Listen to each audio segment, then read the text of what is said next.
Boa noite, veja no Brasil TV desta terça-feira, 22 de março. Presa no Rio uma quadrilha que sequestrava caminhoneiros para abastecer os caminhões com drogas em Mato Grosso do Sul. A polícia analisa as imagens de câmeras de segurança que gravaram o assassinato da influenciadora digital Bruna Maciel no Recife. Homem morre eletrocutado ao tentar roubar fios da rede elétrica em São Paulo. E ainda o impacto da guerra da Ucrânia no preço do pãozinho de cada dia. É agora no Brasil TV.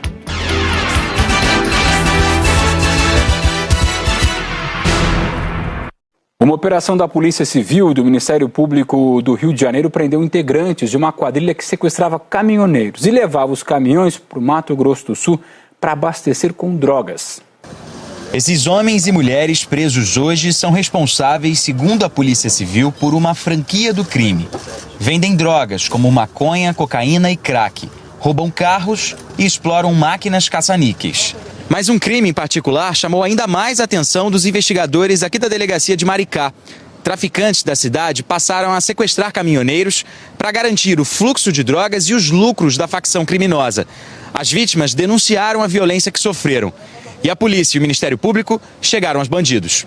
De acordo com a denúncia do Ministério Público do Estado, os caminhoneiros sequestrados ficavam dias em cativeiro, sob ameaças com forte armamento, sem beber água e comer, sendo agredidos. Eles também eram obrigados a atender ligações como se nada tivesse acontecido. Os investigadores dizem que os responsáveis por planejar os sequestros eram os traficantes Marcos Vinícius Dias Laurindo Lobo Mal, chefe do tráfico na favela do Mutirão, e Wesley Gomes Toledo, conhecido como Pitbull, apontado como seu braço direito. Entre os denunciados pelo Ministério Público está Lucas da Costa, o Esquerdinha, filho do vereador de Maricá, Frank Costa, do Avante. Ele atuou principalmente no cativeiro, durante 5 dias do cativeiro, na vigilância das vítimas, e inclusive foi apontado pelas vítimas que foi o elemento que mais os torturou, né, que mais os maltratou lá dentro, que mais os ameaçou, com coronhada, simulando o dartilho, roleta russa com eles dentro do cativeiro. Realmente aterrorizou essas vítimas. Depois dos sequestros em Maricá, os caminhões das vítimas deixavam a base dos criminosos, a favela do Mutirão, com destino a Ponta Porã, em Mato Grosso do Sul, perto da fronteira com o Paraguai. Lá, os caminhões eram carregados com drogas e atravessavam o país, com destino ao Complexo do Salgueiro, em São Gonçalo. Do Salgueiro, o material era distribuído para pontos de vendas de drogas em cidades de todo o estado. Eles atraíam a vítima através desses aplicativos de contratar frete. Essas pessoas iam até lá, esses caminhoneiros, achando que era um serviço legal. No entanto, eles eram sequestrados, mantidos em cativeiro, eram torturados psicologicamente e permaneciam com o grupo até que o caminhão conseguisse chegar em Ponta Porã, no Mato Grosso do Sul. O MP afirma que a organização criminosa conta com advogados e despachantes, inclusive em outros estados do país, para intermediarem e negociarem a liberação dos caminhões em caso de apreensões. São toneladas de droga, né? Em que parece ser o novo modo de trazer droga aqui para o Rio de Janeiro, que acaba sendo desbaratado por esse trabalho de investigação. Imagens de câmeras de segurança mostram o momento do assassinato da influenciadora digital Bruna Maciel. Foi no Recife.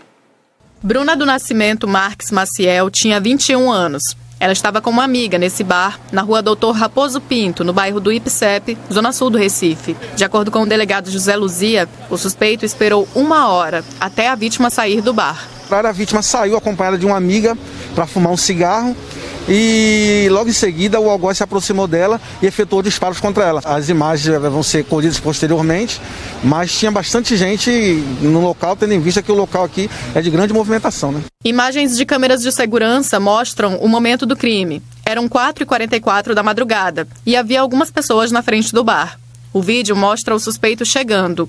Em seguida ele se senta nesta mesa na rua. Ele se levanta, caminha como se estivesse indo embora, retorna, vai em direção a Bruna, saca a arma e atira contra a vítima, que está de costas. Nós paramos a imagem porque a cena é forte. Com ela já caída, o homem atira mais 2 vezes. As pessoas começam a correr assustadas. O suspeito de camisa e bermuda também corre e vai embora. A polícia ainda não sabe se Bruna teria alguma relação com o assassino, mas não descarta a possibilidade de ser um crime de feminicídio. As imagens das câmeras de segurança do estabelecimento devem ajudar a polícia nas investigações. Bruna postava bastante nas redes sociais. Tinha mais de 100 mil seguidores. Durante a madrugada, ela postou fotos e vídeos em que aparecia cantando e dançando. Em uma das fotos, ela marcou o bar onde estava. Para a polícia, isso pode ter facilitado o crime. Acreditamos até que o fato do algoz ter visto, né, a história da rede social dela ter partido para cá é porque com certeza havia uma situação anterior aí que fez com que ele tirasse a vida da vítima, porque trata-se exatamente de uma execução, né? Um homem morreu eletrocutado dentro de um bueiro em São Paulo. Segundo a polícia, ele tentava furtar cabos de energia. E esse é um crime cada vez mais comum, especialmente nas grandes cidades. Os furtos de cabos são frequentes em Higienópolis. Fio assim, eles tentam tirar de tudo quanto é lugar que eles encontram. Marcelo é comerciante na região. Hoje cedo, quando chegou para trabalhar, viu a movimentação dos bombeiros e da Enel para tentar resgatar o corpo do homem. Quando eu cheguei, a rua estava fechada, né, na entrada da Rua Bahia. Então eu tive até que descer na contramão para descarregar aqui no meu comércio. Ele tentou furtar um fio que, na verdade, poderia ter ficado do lado de fora. Poderia ter matado outra família, na verdade, uma criança, que aqui passa muita criança, na verdade, saída de escola. E infelizmente aconteceu com ele nesse furto. O chamado para a polícia foi às 3 da manhã. O homem pedia socorro de dentro desse bueiro, que fica no cruzamento da Rua Bahia com a Piauí.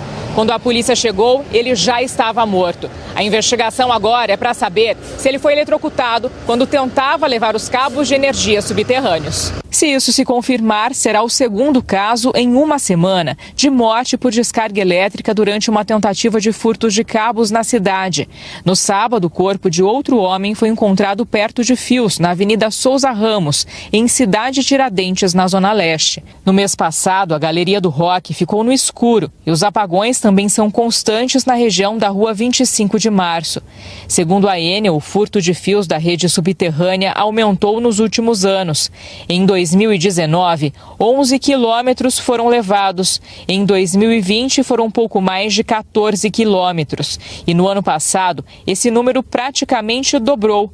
Foram quase 30 quilômetros de fios levados em toda a cidade. É como ir em linha reta do Parque Estadual Cantareira, no extremo norte da cidade, até a represa de Guarapiranga, no extremo sul. Neste ano, a Enel registrou 38 ocorrências e pouco mais de 2 quilômetros de cabos furtados nos 2 primeiros meses do ano.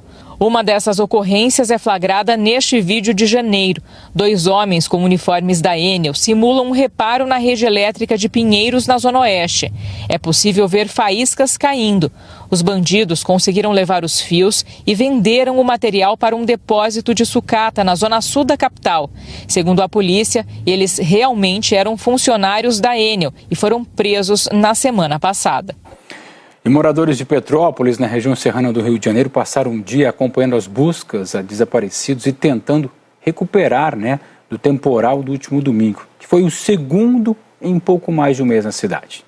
É um trabalho cuidadoso dos bombeiros. Eles fazem buscas com apoio de cães farejadores na área onde estavam as pessoas desaparecidas, perto da rua Washington Luiz, no centro de Petrópolis. O morro deslizou e levou a casa. Os corpos de Nelson Ferreira e da mãe dele, Heloísa Helena, foram localizados ontem pelos bombeiros.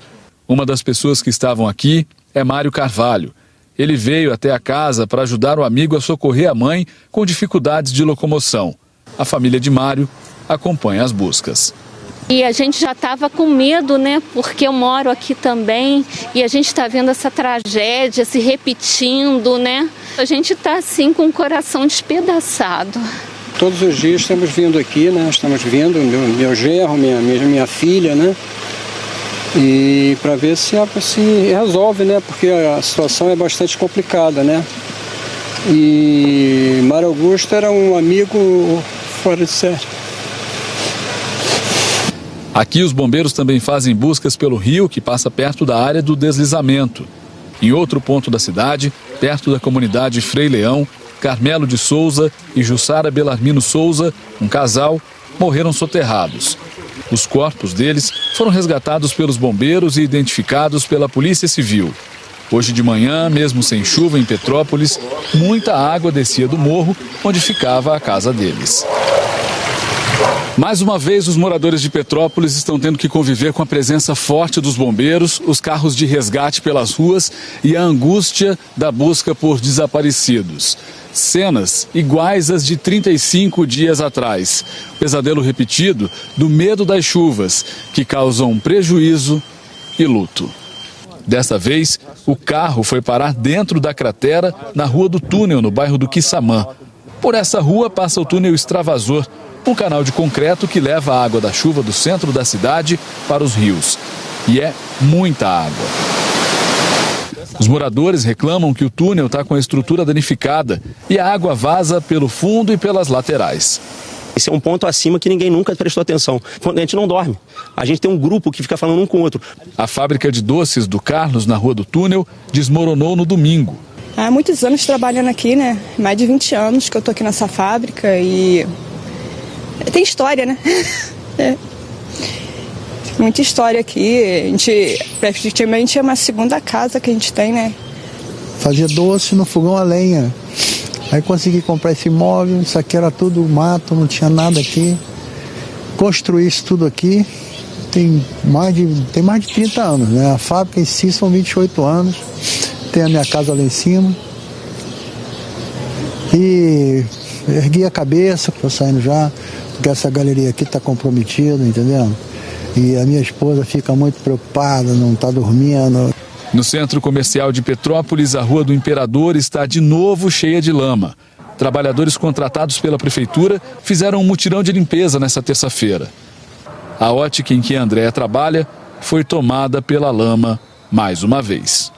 Triste a gente ver de novo isso aqui acontecer, mas vai falar o quê? A gente não tem nem o que falar, a gente fica muito triste. Vamos limpar de novo e seguir de novo. Em Camaragibe, na Grande Recife, também choveu forte. Um adolescente morreu ao cair num canal. Hoje foi dia de limpeza nas casas invadidas pela enchente. No centro de Camaragibe já dava para ver alguns problemas. Neste ponto da rua Manuel Honorato, a calçada e a estrutura de ferro que fazia o muro de proteção cederam.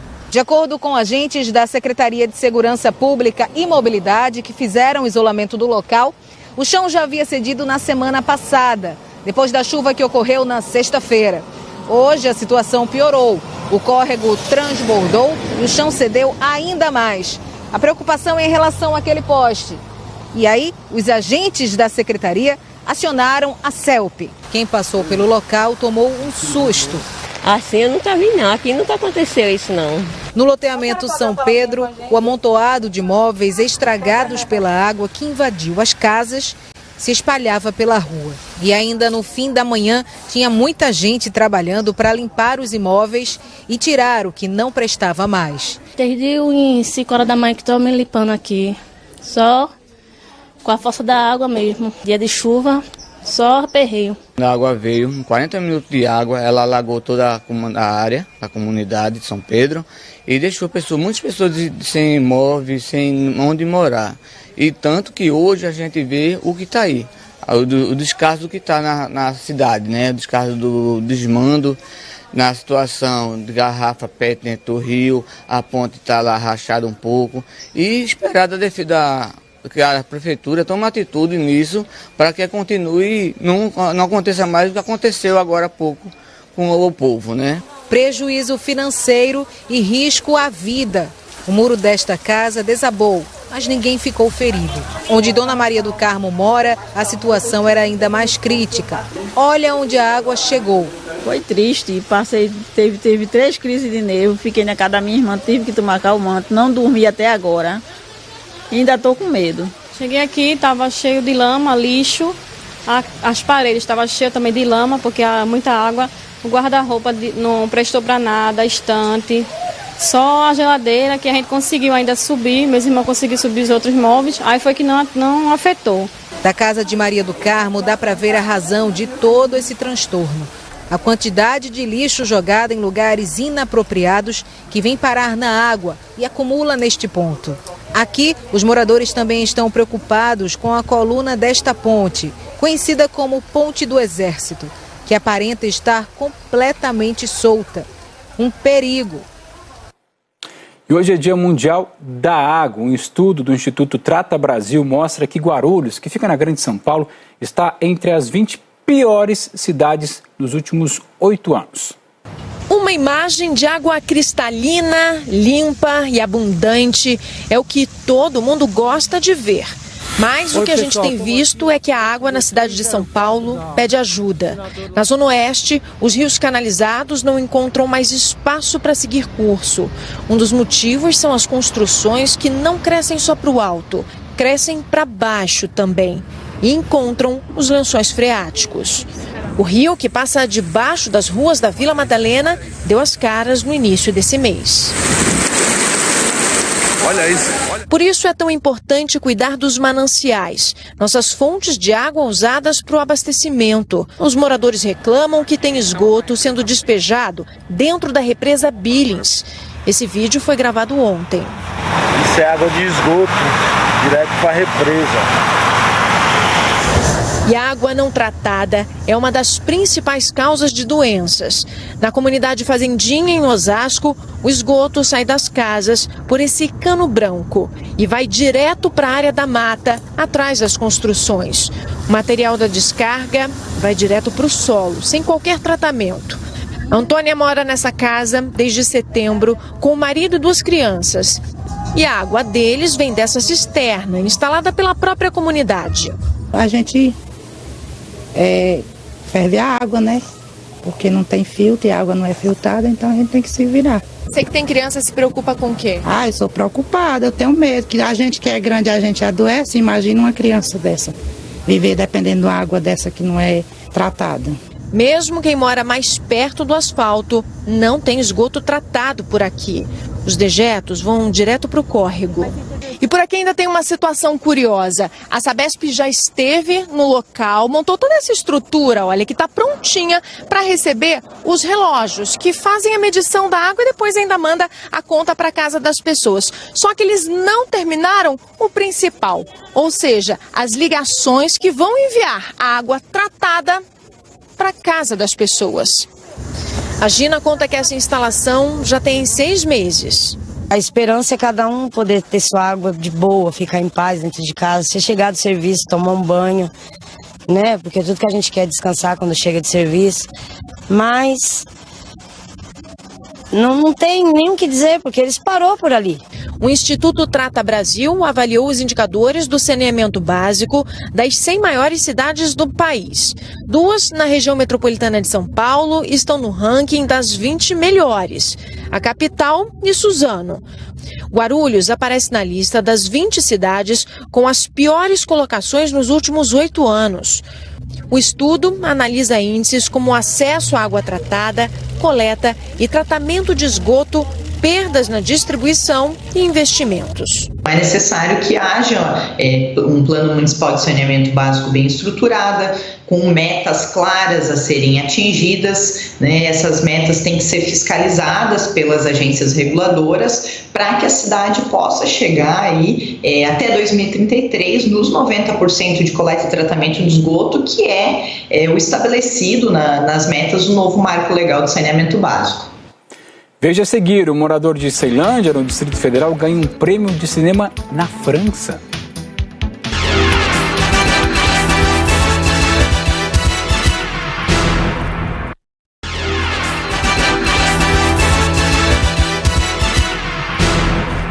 Estamos de volta. O número de microempreendedores individuais cresceu quase 30% desde o começo da pandemia. Alisson trabalhava com eventos e ficou sem renda em 2020. Foi quando decidiu investir no negócio da mãe, a produção de marmitas. Eles começaram cozinhando 10 marmitas por dia. Hoje são 50. A necessidade do pessoal de receber a comida em casa e o nosso trabalho. Em 2019, eram pouco mais de 70 mil microempreendedores preparando refeições para entrega, como o Alisson. 2 anos depois, esse número pulou para 109 mil, segundo o Sebrae. Desde o início da pandemia, quase dobrou o número de MEIs com foco na preparação de documentos e serviços administrativos. Foi a atividade que mais cresceu. Foi a maneira que o brasileiro encontrou de substituir a renda que perdeu durante a pandemia por uma atividade com perspectiva de futuro. Esse empreendedorismo por necessidade, ele é uma reação, né, uma resposta a um grande alta do desemprego. Só que apenas esse movimento por si só, ele não vai ser capaz de resolver essa situação de alto desemprego, principalmente pelo nível em que está. A gente precisa, de fato, de ações e de políticas públicas que vão junto nessa direção para dar qualificação, enfim, para dar apoio para esses novos microempreendedores, para, de fato, que eles continuem nessa atividade e que não voltem a uma situação de desemprego como antes. E outra alternativa para quem ficou sem emprego é o trabalho temporário. As vagas cresceram 30% no Ceará. Desde que chegou a pandemia, o mercado de trabalho formal vive em crise. Agora, com a retomada da economia, tenta de novo reabrir as portas. Bom para Kailane. Depois de meses desempregada, ela conseguiu uma vaga temporária nessa loja de roupas em Fortaleza. Até que veio a boa notícia. Foi efetivada. Graças a Deus eu consegui e foi a maior conquista da minha vida. A oferta de empregos temporários cresceu no Ceará. De acordo com o IDT, em janeiro de 2021, o estado abriu 558 vagas. Já neste ano foram criadas 741, um incremento de 32% nesse tipo de trabalho.